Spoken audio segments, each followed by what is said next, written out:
China has stayed on top of the world's worst tourist list not for 1 year, not two, but over a decade. Other contenders on this list come and go and swap places, but Chinese tourists hold the crown no matter who conducts the survey or how it is measured. Why is that so? Why do people say Chinese are the rudest tourists? Let's find out. The horrible incidents. We will not point fingers today.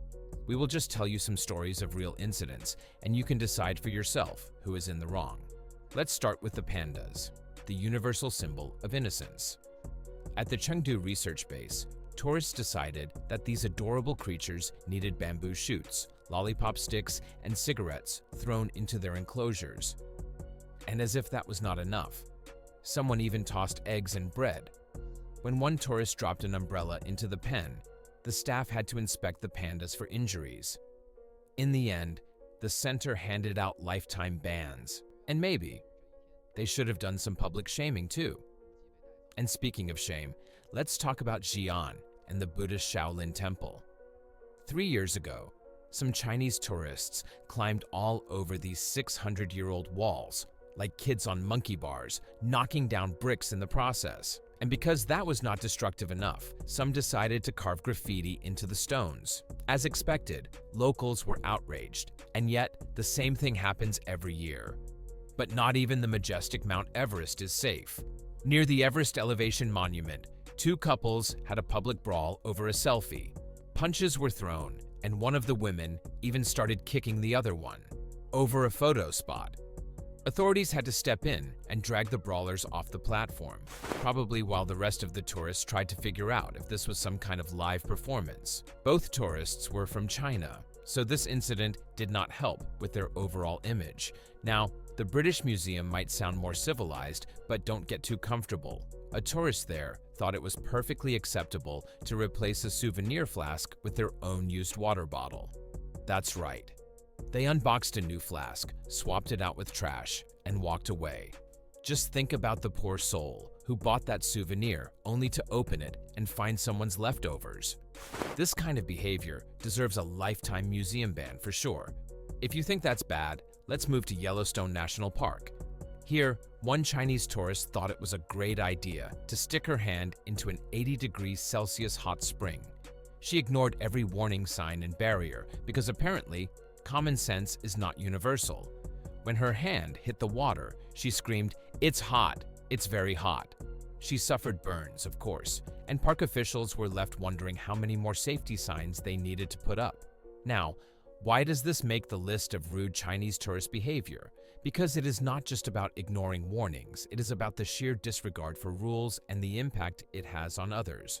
The park has to allocate resources to deal with incidents like this, taking attention away from preserving the area and ensuring safety for responsible visitors. Plus, the arrogance of dismissing clear instructions meant to protect both visitors and the environment is downright disrespectful. At Don Mueang Airport in Thailand, a Chinese tourist blatantly skipped the queue, cutting in front of others who had been patiently waiting their turn.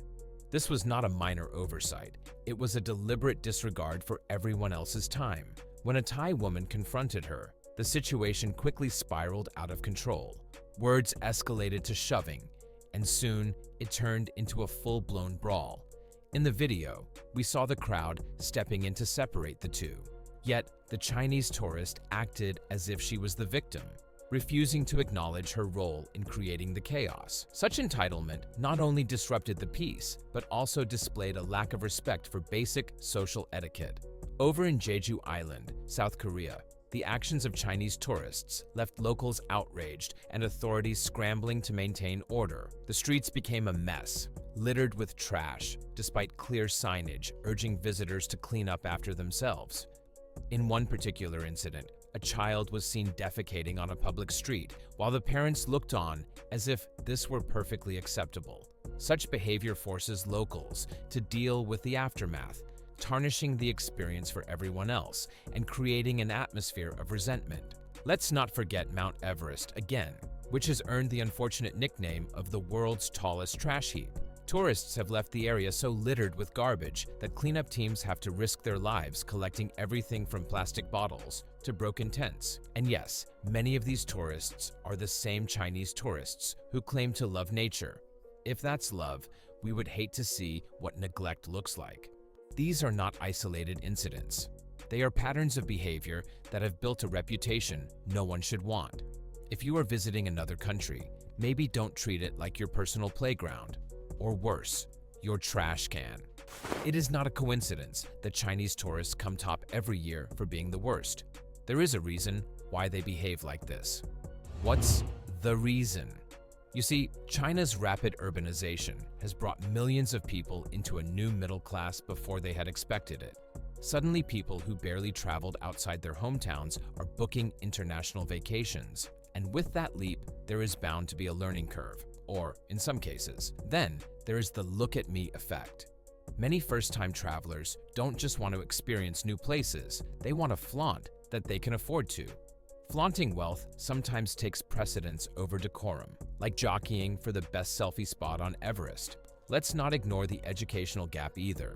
While some countries incorporate travel etiquette into school curriculums, China's focus on rapid growth left these niceties by the wayside. Spitting in public, talking loudly, and climbing ancient relics might seem okay to them, but to the rest of the world, it is a nightmare. And yes, cultural disconnect plays a role.